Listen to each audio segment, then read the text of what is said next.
હોળી ધૂળેટીના પર્વને પર્યાવરણ મૈત્રી ઉત્સવ તરીકે ઉજવવા માટે રાજ્યના શિક્ષણ મંત્રી અને કચ્છના પ્રભારી મંત્રી પ્રફુલ્લ પાનસરિયાએ અપીલ કરી હતી. સૌને ખાસ કરીને હોળી અને ધૂળેટીના પર્વ નિમિત્તે ખૂબ ખૂબ શુભકામનાઓ પાઠવી હતી.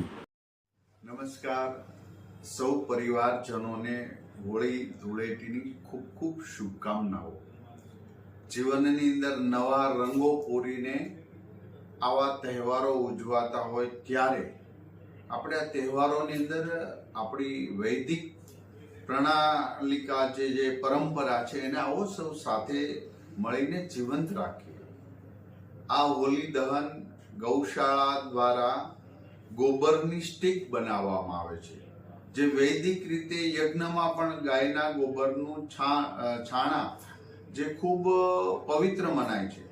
ત્યારે સૌ પરિવારજનોને વિનંતી કરું છું કે ગૌશાળા હોય કે આજુબાજુમાં ક્યાંય ગાયના ગોબરની સ્ટીક દ્વારા હોલિકા દહન થાય તો પર્યાવરણથી લઈને આપણી પરંપરા, આપણી પવિત્રતા અને તહેવારનું મૂળ આપણે સાચવી રાખીશું. આ એક સંસ્કૃતિ છે અને દરેક સંસ્કૃતિમાં આવી બધી મહત્વતા ખૂબ જરૂરી હોય છે અને એને રાખી.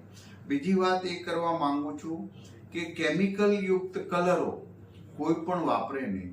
માત્ર સ્વચ્છ પાણી અથવા તો સાદા કલરો અથવા તો નેચરલ કલરોનો ઉપયોગ થાય, જેથી કરીને દર વર્ષે અનેક એવા કેસો આવે છે જે આંખમાં કેમિકલ પડે, સ્કિન પર કેમિકલની અસર થતી હોય છે. તો આવા તહેવારો આપણે વૈદિક પરંપરાથી ઉજવીએ, જેથી કરીને આપણે આપણી સંસ્કૃતિનું પણ જતન કરી શકીએ, આપણા શરીરનું પણ જતન કરી શકીએ.